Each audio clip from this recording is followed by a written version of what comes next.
Graça e paz de Cristo Jesus, amados leitores da Palavra de Deus. E aí, nossa jornada bíblica? Estamos firmes nessa caminhada, né? Hoje já é o nosso 15º vídeo da nossa jornada, 250 dias lendo a Bíblia, uma visão panorâmica das Sagradas Escrituras. Vamos hoje continuar do ponto onde paramos ontem, continuando a apreciar e aprender com essa saga maravilhosa de José, o purificador da linhagem, tá? Quando eu digo purificador, é o purificador do caráter, o purificador moral e espiritual. Deus usou José para isso. Deus talhou José por meio do sofrimento para ajudar o seu próprio pai, Jacó Israel, e seus irmãos a se alinharem moral e espiritualmente com o seu grande propósito, né? De levar adiante a linhagem messiânica, tá? A linhagem que levaria ao Messias Jesus, nosso Salvador, nosso Rei. Vamos então à leitura. Gênesis 41. Deus age nos bastidores. Essa é a nossa reflexão do guia de viagem da ótima Bíblia de Estudo Facilitado, tá? Da editora Mundo Cristão. Notas de estudo aqui bem dinâmicas, bem criativas, dos jornalistas Tim Stafford e Philip Yancey. Vamos então, Gênesis 41. José interpreta os sonhos do faraó. Ao final de 2 anos, o faraó teve um sonho. Ele estava em pé junto ao rio Nilo, quando saíram do rio 7 vacas, belas e gordas, que começaram a pastar entre os juncos. Depois saíram do rio mais 7 vacas, feias e magras, que foram para junto das outras, à beira do Nilo. Então, as vacas feias e magras comeram as 7 vacas belas e gordas. Nisso o faraó acordou. Tornou a adormecer e teve outro sonho. 7 espigas de trigo graúdas e boas cresciam no mesmo pé. Depois brotaram outras 7 espigas, mirradas e ressequidas pelo vento leste. As espigas mirradas engoliram as 7 espigas graúdas e cheias. Então o faraó acordou. Era um sonho. Pela manhã, perturbado, mandou chamar todos os magos e sábios do Egito e lhes contou os sonhos, mas ninguém foi capaz de interpretá-los. Então o chefe dos copeiros disse ao faraó: hoje me lembro das minhas faltas. Certa vez o faraó ficou irado com os seus 2 servos e mandou prender-me, junto com o chefe dos padeiros, na casa do capitão da guarda. Certa noite, cada um de nós teve um sonho, e cada sonho tinha uma interpretação.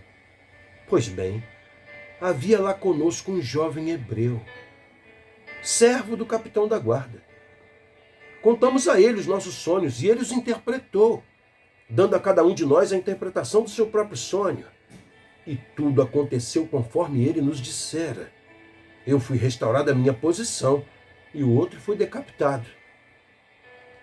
O faraó mandou chamar José, que foi trazido depressa do calabouço. Depois de se barbear e trocar de roupa, apresentou-se ao faraó. O faraó disse a José: tive um sonho que ninguém consegue interpretar, mas ouvi falar que você, ao ouvir um sonho, é capaz de interpretá-lo. Respondeu-lhe José: isso não depende de mim, mas Deus dará ao faraó uma resposta favorável. Então o faraó contou o sonho a José. Sonhei que estava em pé, à beira do Nilo, quando saíram do rio 7 vacas, belas e gordas, que começaram a pastar entre os juncos. Depois saíram outras 7, raquíticas, muito feias e magras. Nunca vi vacas tão feias em toda a terra do Egito.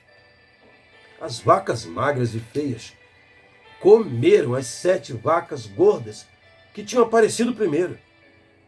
Mesmo depois de havê-las comido, não pareciam que tivesse feito, pois continuavam tão magras como antes. Então acordei. Depois tive outro sonho. Vi 7 espigas de cereal, cheias e boas, que cresciam no mesmo pé. Depois delas brotaram outras 7, murchas e mirradas, ressequidas pelo vento leste. As espigas magras engoliram as 7 espigas boas. Contei isso aos magos, mas ninguém foi capaz de explicá-lo. O faraó teve um único sonho, disse-lhe José. Deus revelou ao faraó o que ele está para fazer. As 7 vacas boas são 7 anos, e as 7 espigas boas são também 7 anos. Trata-se de um único sonho.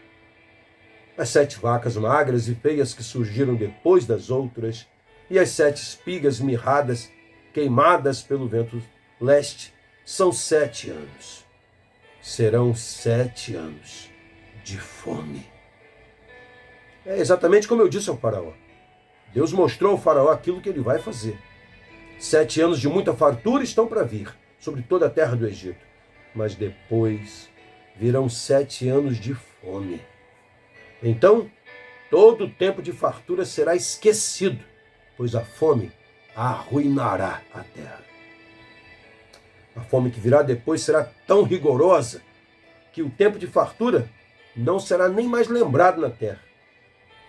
O sonho veio ao faraó 2 vezes, porque a questão já foi decidida por Deus, e ele se apressa em realizá-la. Procure agora o faraó, um homem criterioso e sábio, e coloque-o no comando da terra do Egito. O faraó também deve estabelecer supervisores para recolher 1/5 de tudo aquilo que for produzido em colheita no Egito durante os 7 anos de fartura. Eles deverão recolher o que puderem nos anos bons que virão e fazer estoques de trigo, que sob o controle do faraó serão armazenados nas cidades.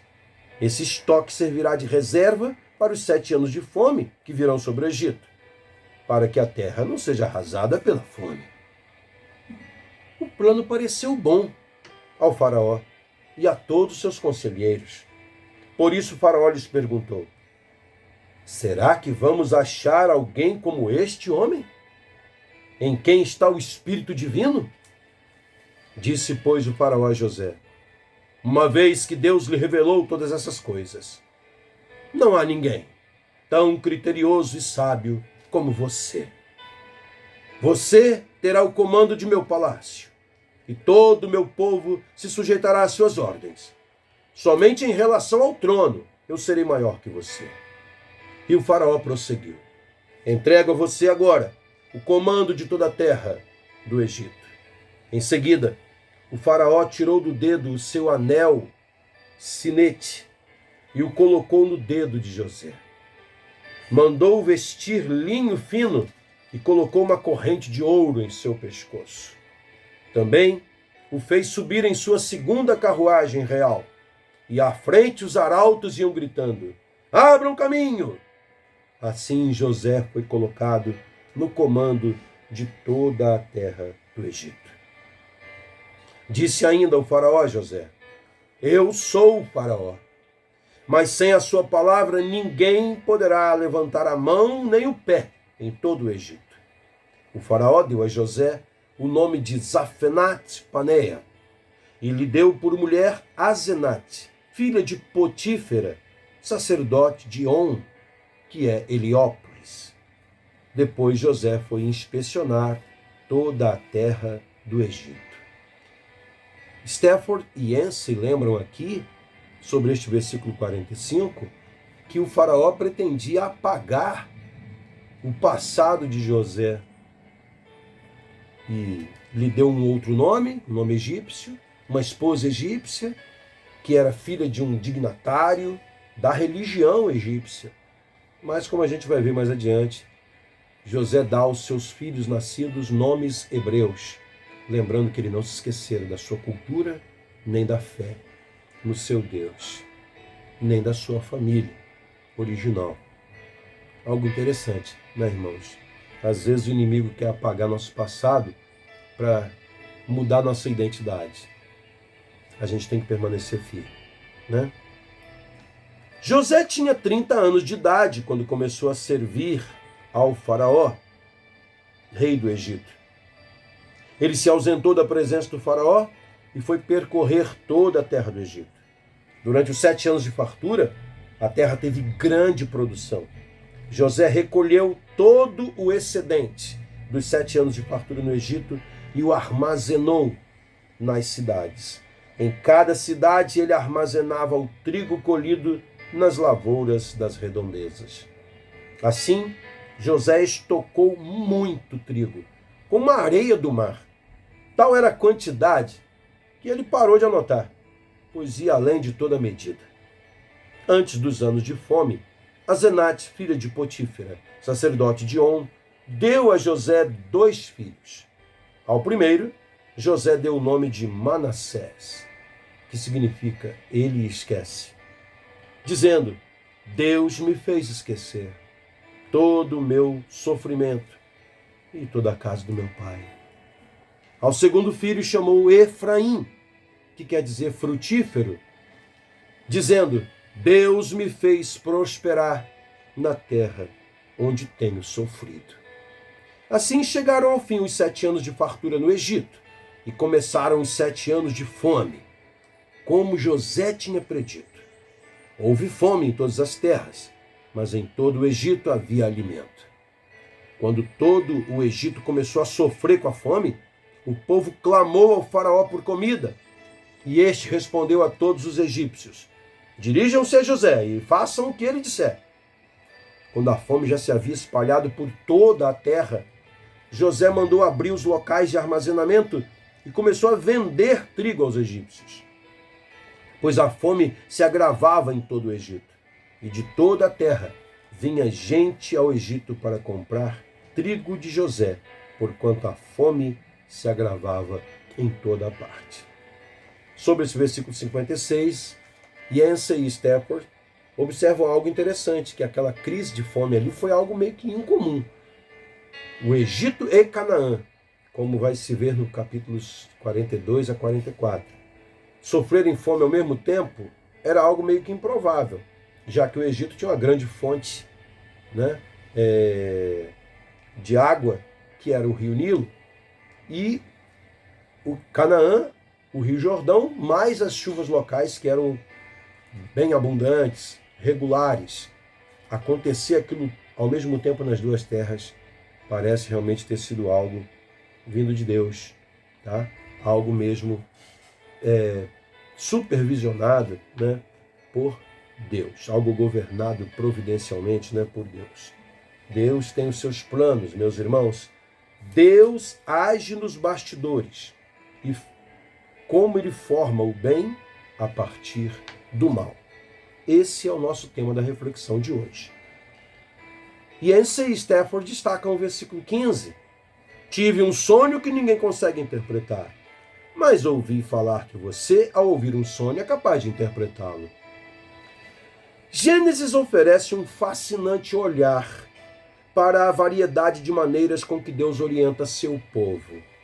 Às vezes, como aconteceu com Abraão, ele aparece de forma espetacular e pessoalmente, ou então envia mensageiros angelicais. Com outras pessoas, como Jacó, a orientação ocorre em formas mais misteriosas. Uma luta na calada da noite, um sonho de uma escada que chega até o céu.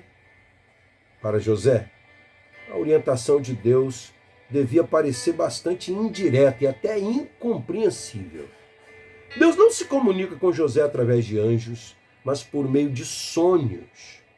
Sonhos estranhos que ele ouve de fontes duvidosas, como companheiros de prisão e um despótico faraó egípcio. Mas, uma vez que Deus lhe revela os significados específicos daqueles sonhos, José sobe à fama. Visto que os egípcios da época eram fascinados por sonhos, Arqueólogos desenterraram livros extensos sobre interpretação de sonhos. José, o intérprete, logo ascende em prestígio e importância. A mão de Deus nas tragédias. Na maioria do tempo, Deus trabalha nos bastidores na vida de José. De fato, na superfície, muitas vezes parece que José recebe exatamente o oposto do que merece. Ele explica um sonho a seus irmãos e eles o jogam numa cisterna. Resiste à investida sexual e cai numa prisão egípcia. Interpreta outros sonhos a fim de salvar a vida de um companheiro de cela e esse companheiro se esquece dele rapidamente. Contudo, e talvez seja por isso que Gênesis lhe dedique tanto espaço, José nunca deixa de confiar em Deus. Em suas provações, ele aprende que, embora possa não impedir todas as dificuldades, Deus é capaz de redimir qualquer coisa, até mesmo as maiores provações. José percebe a mão de Deus nas tragédias de sua vida. O trauma de ser vendido como escravo, por exemplo, acaba se revelando algo bom, pois faz que ele suba a um cargo político que, no final, permite-lhe salvar sua família da fome. José admite a seus irmãos: não foram vocês que me mandaram para cá, mas sim o próprio Deus. Capítulo 45, 8, estará na nossa leitura de amanhã, meus irmãos, se Deus quiser. Reprimindo as lágrimas, ele procura explicar sua fé aos mesmos irmãos que tentaram matá-lo, dizendo: vocês planejaram mal contra mim, mas Deus o tornou em bem. Capítulo 50, versículo 20. Questão de vida para a gente pensar. Deus tem uma mensagem importante. Quando Deus tem, uma mensagem importante para você, como que ele a transmite? De que maneira você tem ouvido Deus falar com você? Tá? Você pode ver que Deus tem múltiplas maneiras de mostrar a sua vontade específica, né, para a nossa vida. Mas há uma maneira que é a mais importante de todas, e é a palavra dele. Amém? Vamos orar ao Senhor? Pai bendito, muito obrigado, meu Deus. Obrigado, Senhor, pela tua palavra santa. Pedimos que a boa mão do Senhor nos conduza em tudo, que estejamos sempre, meu Pai, na dependência inteira da tua graça, como esteve José. Ah, Senhor, falte tudo em nossa vida, mas que não falte a fé em Jesus. Que não falte, Senhor, a total confiança no teu poder e no teu amor, na tua soberana providência em conduzir todas as coisas. Nada escapa ao teu olhar, meu Deus. Como tu és Deus maravilhoso, tu és bom e a tua misericórdia dura para sempre. Ajuda-nos a andar em nossos caminhos, sejam eles tortuosos ou retos, sejam eles espinhosos ou limpos, que o Senhor em tudo esteja a nos guiar sempre. Essa é a nossa oração, em nome de Jesus. Amém, a Deus. Amém. Deus abençoe a todos e até amanhã, quando aí sim vamos estudar, vamos aqui ler e apreciar o longo perdão de José aos seus irmãos. Deus abençoe a todos. Até a nossa próxima leitura amanhã, em nome de Jesus.